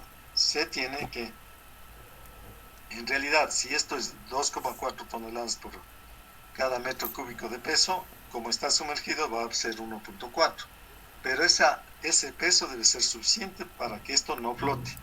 Pues la primera condición que se busca es que esta estructura no flote. Entonces, el coeficiente de seguridad a la flotación debe ser mayor que 1,3. Es el peso de la losa, el empuje de inmersión, y tenemos que, en este caso, la supresión es esta, ¿cierto? Y tenemos nosotros el déficit de presión, y esta es la carga dinámica. Cada uno de estos, el déficit de presión, se le calcula con esta fórmula. La carga dinámica es... Esto no está en el gráfico, no está en el gráfico porque se tiene que es por la presencia del resalte hidráulico, un 7% de la velocidad es lo que se transforma en fuerza dinámica. Por eso es que se considera esto. Y entonces se tiene aquí todos los parámetros que es. Lo que necesitas es dimensionar, o sea, saber la longitud. Depende del resalte hidráulico, esta es la longitud de la losa. Y el espesor TZ obviamente depende de las cargas que tengas. Entonces, en este caso, se tiene que calcular que esto no me flote. Y después es el cálculo al volcamiento, que sería con respecto al punto B que habíamos establecido, que es este de aquí. ¿Sí? El cálculo del volcamiento. Eso es. Ahora, aquí existe el impacto de del flujo sobre este dado, ¿sí? Sobre en este caso. Y el impacto se calcula como un coeficiente este es un coeficiente de seguridad de 1 a 1,5, de 1,1 a 1,5. El coeficiente de presión, que depende de la forma que tenga el dado, gamma del agua, el área de impacto, porque el área de impacto depende de la forma que tenga el dado. Aquí tenemos el área de impacto, pero esto puede ser rectangular, puede ser prismático, y entonces tengo que ver cuál es el área por la velocidad de impacto al cuadrado sobre 2G. Eso es. El coeficiente, generalmente esto se hace de la altura del nivel del agua, o sea, el tamaño, y entonces este coeficiente de presión es variable, y aquí es una de las fórmulas que se tiene, depende del número de fruda a la entrada, de la longitud que tenga el dado, o sea, qué posición del dado tenga con respecto a la longitud total, la longitud del salto, o sea, esto puede estar aquí, generalmente a 0,20, 0,30 se le ponen los dados, más o menos, y entonces en función de eso se puede calcular el coeficiente de presión. Esa es la particularidad. La velocidad de acercamiento, que es la velocidad con la que impacta aquí, eso se supone una variación gradual, y entonces se tiene esta condición de velocidad cuando tiene. En este caso, obviamente ya se tiene que ser muy cuidadoso en los cálculos que cuando se tienen los dados. Por eso es que prefieren el esquema del buró, porque con este esquema que les doy pueden poner donde ustedes quieran los dados. Pero se escoge el del buró porque ya tiene una metodología de cálculo y te da exactamente el valor de la fuerza. O sea, ustedes tienen que ir al libro del diseño de presas pequeñas y ahí les da el cálculo de la fuerza y entonces no hay ningún problema en el cálculo de estabilidad. Entonces, bajo esa consideración se tienen que hacer los cálculos. Vamos a la presentación. Entonces, aquí tenemos nosotros las fuerzas. El valor, la primera aproximación, esto hay que hacerle por aproximaciones sucesivas. El primer valor del TZ es igual al 15% del producto de la velocidad 1 por la raíz de H1. H1 es el tirante contraído y la velocidad 1 es la velocidad de entrada en el tirante contraído. Entonces, de este valor depende. Estos de aquí, el Y1, que es este valor de aquí, que tenemos desde el déficit, que en la formación del resalto, es igual a 0,6 de H2 H1, ¿sí? En este caso, si se tiene drenes, la longitud que se calcula es solamente hasta la posición del dren, o si no se tiene drenes es toda la longitud de la losa. Esa es la particularidad. Entonces el coeficiente de filtración, y esta es la carga dinámica que les había indicado. Adicionalmente, ahí puede haber un residuo. Este es el residuo de la carga de filtración. Si nosotros vemos, teníamos bajo la presa un trapecio, ¿no es cierto? Y en el trapecio, vamos acá, ahí. En el trapecio me quedaba 0,73 aquí, ¿no es cierto? De presión. Este 0,73 se dice que se transmite a la losa después de la presa y entonces viene a ser este valor de aquí. Este delta es el 0,73 y es el valor de la fuerza de supresión que todavía puede haber sobre esta losa. Con eso se completa todas las fuerzas que hay y se tiene que, inicialmente para darle un valor. Generalmente este es un valor que me da más que menos. Entonces tengo que irle aproximando hasta que me dé esto, porque no necesito hacerlo. En el proyecto Chone, el espesor de la losa es de 3 metros de espesor. Imagínense la dimensión que tenemos. O sea, es bastante grande, gigante la losa para que no se vuelque y no flote. Esa es la particularidad de este tipo de losas. Son bastante significativas. Estas son recomendaciones para las dimensiones de los dados, que en este caso de ustedes les digo que si algún rato les toca hacer, mejor cojan las del buró, porque es mucho más seguro. Basta aprender. Unas personas que ya tienen, o profesionales que tienen experiencia, pueden hacer ya en cualquier lado y mejorar las condiciones de diseño. Pero, obviamente, en el caso que no, preferible irse a lo seguro, ¿cierto? Entonces, en este no hay que ser poco inventivo si no manejas bien la hidráulica. O sea, irse a lo que otros han hecho. ¿Sí? La única situación que se tiene o se debe considerar es de que en esto de los estanques amortiguadores, no sé si les dije,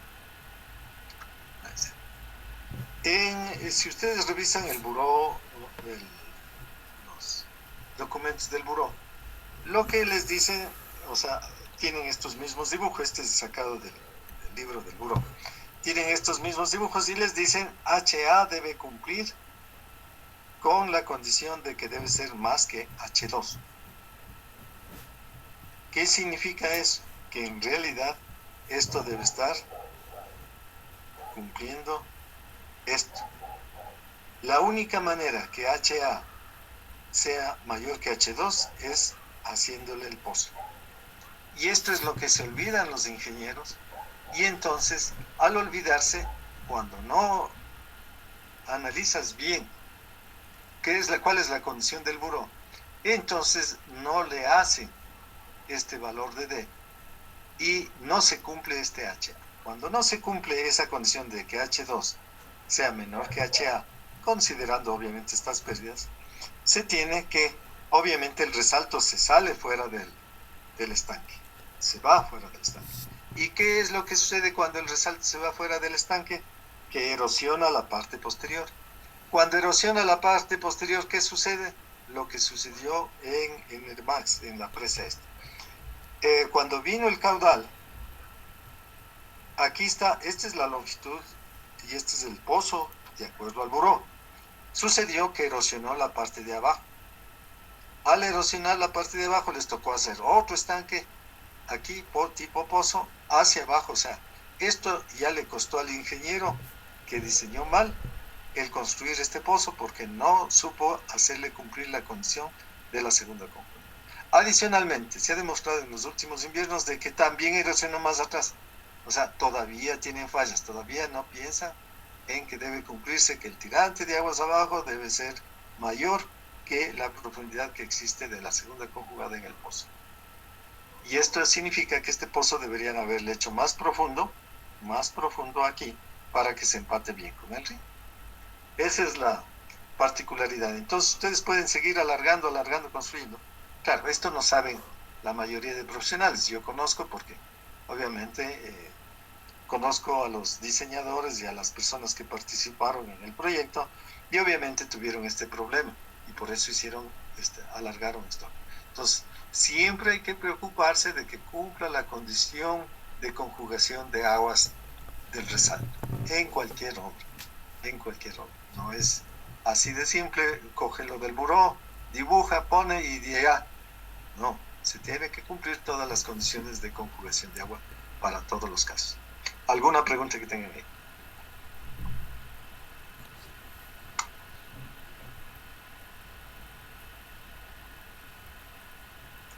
¿No hay preguntas? No.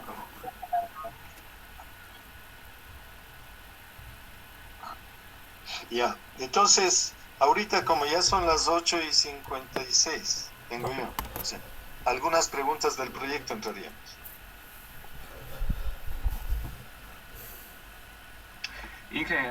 Doctor, sacando la longitud para la que va a llegar la socavación, la longitud de L debería ser desde donde termina desde donde termina nuestro esquí hasta el eje donde llega el chorro, o podría ser hasta el inicio del chorro.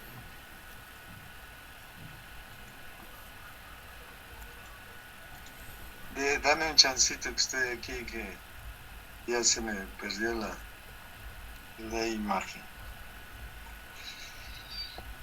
Ahí estamos. A ver, Wilson, ¿me repites por favor la respuesta de la pregunta? ¿Le puedo presentar un momento el AutoCAD, doctor? Por favor.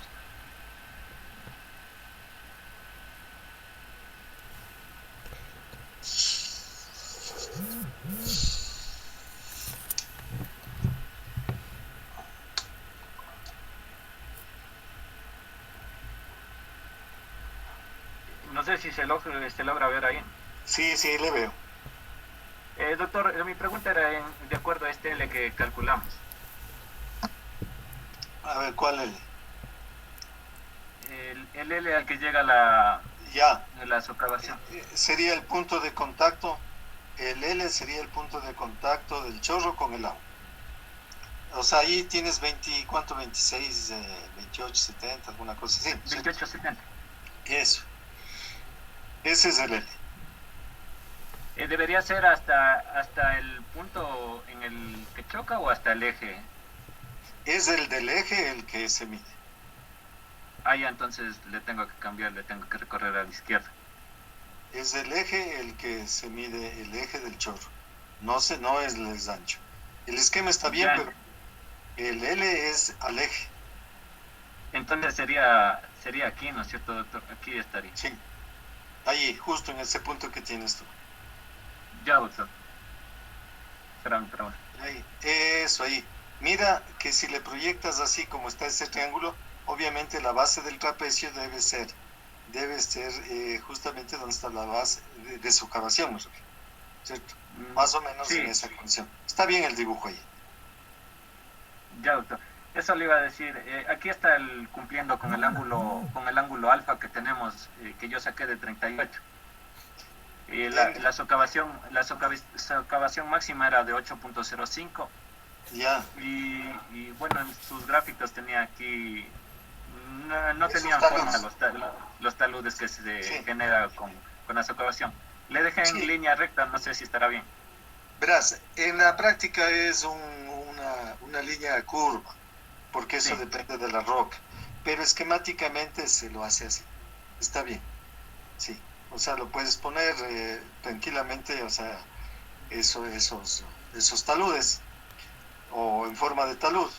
Es simplemente una forma esquemática. De ahí lo puedes también hacer en forma irregular, no con líneas rectas, que te da lo mismo, ¿no? Lo que Ya, se doctor. supone que es a una distancia tal que no te genera problema a la presa, ¿no? Otra cosita, Sí. el ancho del chorro es indistinto, indiferente, ¿verdad? No, sí se va a ensanchar. O sea, primero, obviamente,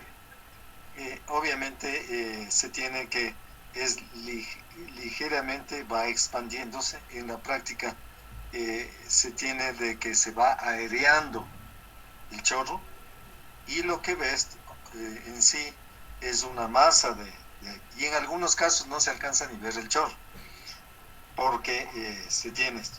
Ahora, que existen algunas fórmulas para determinar eso más o menos el ensanchamiento, pero tú lo que ha hecho aquí en este caso Wilson está bien, un ensanchamiento ligeramente gradual y con eso basta, ¿sí? Ya. O sea, no vamos a ir mucho al detalle, pero está bastante bien, por lo menos el esquema aquí que está mostrando Wilson, se ve el agua baja gradualmente ahí en los esquemas, ¿no es cierto? Cae al chorro y entonces veo yo o noto que existe una condición de flujo más o menos. Y la longitud está a, digamos, a 28, 70 o 30 metros, o lo que, algo parecido, entonces es bastante alejado de lo que yo tengo mi presa, ¿no? Y entonces con esa condición ya es bastante bueno. Ya, doctor, gracias. Esa era la pregunta. A ver, Y es ¿qué? de L, le debemos medir hasta lo que el chorro toque aguas abajo. La fórmula te da hasta ese punto. No sé Ah, si, sí, estaba utilizando la fórmula, pero me da, o sea, la longitud calculada del L me da un poco más abajo de aguas abajo, casi unos 50 centímetros, justo ahí cumplo la longitud. a ver, déjame ver si lo vemos en el...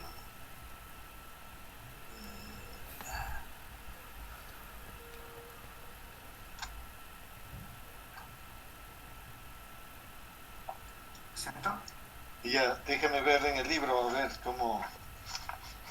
No me acuerdo esquemáticamente dónde está.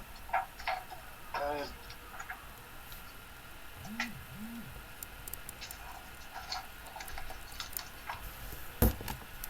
Ya. L, si le ves en la página 104 del libro, L exactamente es la zona de contacto y el ángulo entre el chorro y el nivel de aguas abajo. Y tenemos nosotros que ahí en ese esquema obviamente se ve que el ángulo alfa es el ángulo que de contacto del chorro con la superficie del agua, ¿sí? Entonces eso debería cumplirse. Si es que no se cumple, quiere decir que hay un ligero error en alguna de las magnitudes que estás introduciendo, Rich. No sé si entonces fíjate en la página 104 y debe cumplirse. Tal vez hay alguna situación en la magnitud que estás calculando y se tiene que ver por qué no te coincide esos 50 centímetros. Sí, Doctor, porque solo consideraba no me acuerdo bonita, pero que era la velocidad y el ángulo. Solo esas dos cosas era para el flujo. No, pues es que lo que pasa es que depende del valor de Z2 que calcules. Perdón, Kevin eres, ¿no? depende del valor de Z2 generalmente, o ZS, o sea, la ubicación del deflector es lo que puede afectarte y no coincidirte por eso. Eso tal vez es que bueno, presentarle ya, no sé si le estoy poniendo bien exactamente en donde es. A ver, si es que presentes. Sí. No sé si lo tengo bien.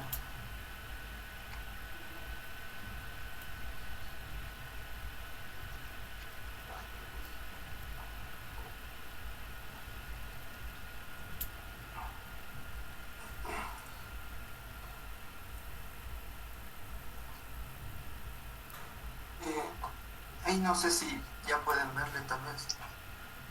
A ver, yo ya estoy viendo.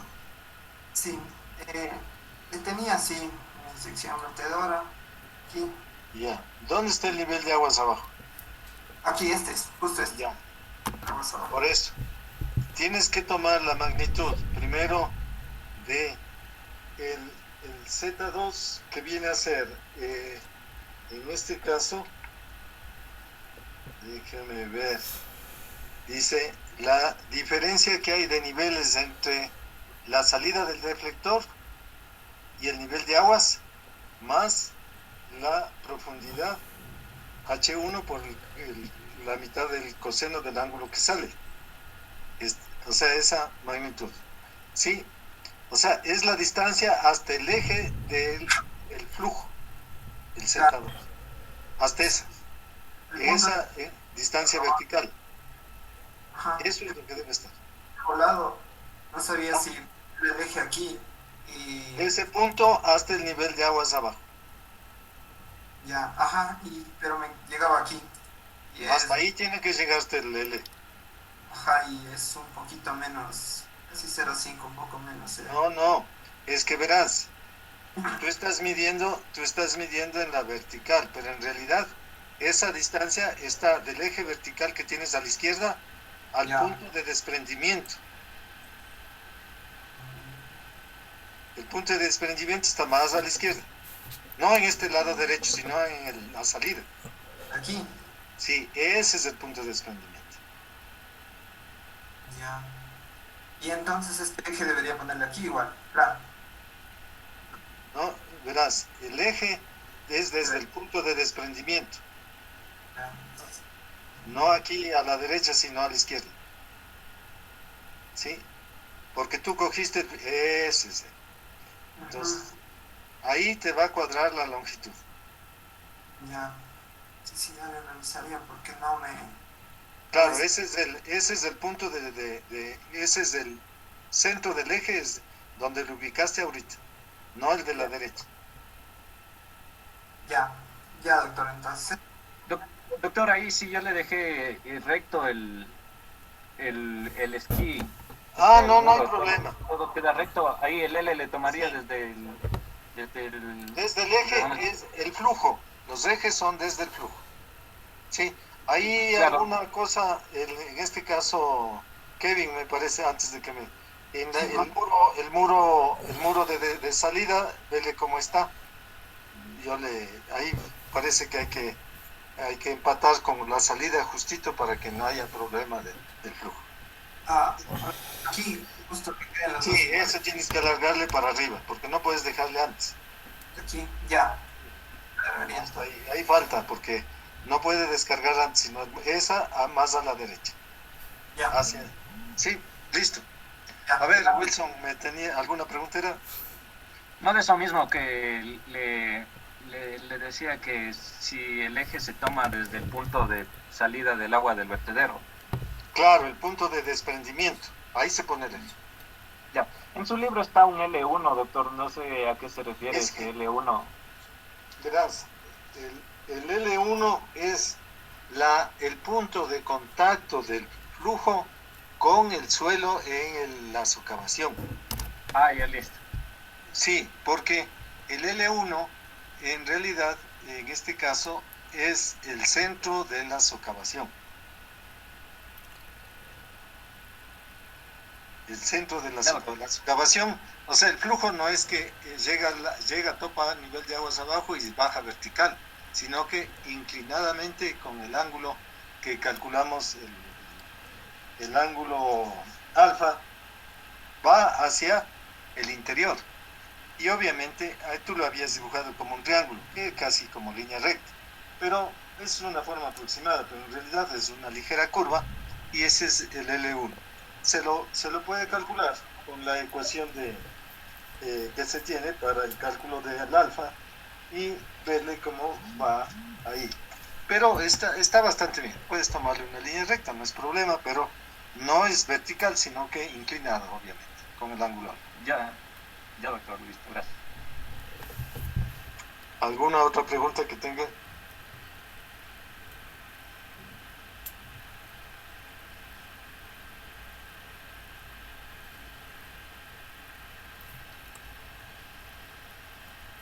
No hay preguntas. Todos los demás compañeros están sin preguntas. Doctor, buenos días. A ver, Carlos. Con inconvenientes con el internet, doctor. Doctor, para el cálculo de momento, ¿se toma como punto de origen en medio de la base o en medio de la base? ¿En medio de la base? Sí, ya. Medio de la base. Ya, listo, doctor, muchas gracias. Bueno, en todo caso, todos saben, a medida de las posibilidades, les atiendo las preguntas por el WhatsApp. Hay algunas personas que sí me han estado preguntando. Yo no tengo ningún inconveniente. La idea es de que ustedes aprendan. Si tienen inquietudes, pregunten. Porque obviamente es la primera vez que se topan con estas circunstancias y entonces podemos aprender. Y lo más importante es de que ustedes aprenden a lean el documento, o sea, obviamente, y en función de eso pueden haber inquietudes y pueden hacerme preguntas, porque de aquí en adelante y a futuro lo que van a hacer ustedes es, no todo van a aprender en las aulas, tienen que aprenderlo por los libros o por los documentos que existen en cada una de las áreas y temas de la ingeniería civil. Y obviamente tienen que primero aprender a leer, después comprender qué inquietudes tiene y también aprender a preguntar. Esa es la idea, porque después, ya en la vida profesional, tal vez no tengan a quién preguntar, pero en sí, por lo menos, tienen que aprender a leer y entender qué es lo que se tiene en cada uno de los casos. Bueno, en este caso, sí, dime, Camila. Perdón, ¿me podría repetir lo que le indicó, por favor, acá? ¿Nos dijo lo de los momentos con respecto al centro de la base o al XG? O sea, no, al centro de la base, en cada sección se toma la mitad de la base y a partir de ese punto se toman los momentos con respecto. Hay algunos compañeros que al principio tenían problemas y entonces se tiene que no toman bien el centro de gravedad, por ejemplo, o sea, el brazo del centro de gravedad de la presa con respecto al centro de la base, porque los momentos son con respecto a eso. Entonces el AutoCAD coge los puntos extremos, o puedes cogerle donde quiera. Entonces tienes que coger que te dé el brazo con respecto al centro de la base. O sea, el centroide, por ejemplo, para calcular el peso y los momentos. Ok, gracias, doctor. Hay veces tienen problemas con el signo, más, signo menos. Entonces, lo que hay que saber es de que la presión mayor, el esfuerzo mayor va a darte aguas abajo y el menor te va a dar aguas arriba, independientemente del signo que coges. Para que se orienten bien. Bueno, si hay alguna pregunta, si no hay preguntas, entonces les agradezco por la atención. Creo que el día de viernes terminamos nosotros la parte de son presas en este caso sobre suelos, y si hay alguna inquietud, obviamente pueden hacerlo todavía con respecto. ¿Ustedes cuándo van a entregar el proyecto? El próximo lunes, ¿así era? El lunes te vamos a estar. Sí, doctor. Sí, entonces hasta el viernes hay chance de preguntar. pues todos ya deberían tener el viernes prácticamente hecho el proyecto para que tengan la oportunidad de preguntar. En todo caso, nos vemos el día viernes. ¿Ya? Bueno, muchas gracias con todos. Entonces, que tengan buen día. Gracias, Nos vemos doctor. el viernes. Gracias, doctor. Gracias, doctor. Hasta luego. Que les vaya bien. Hasta luego, doctor. Gracias. Hasta luego.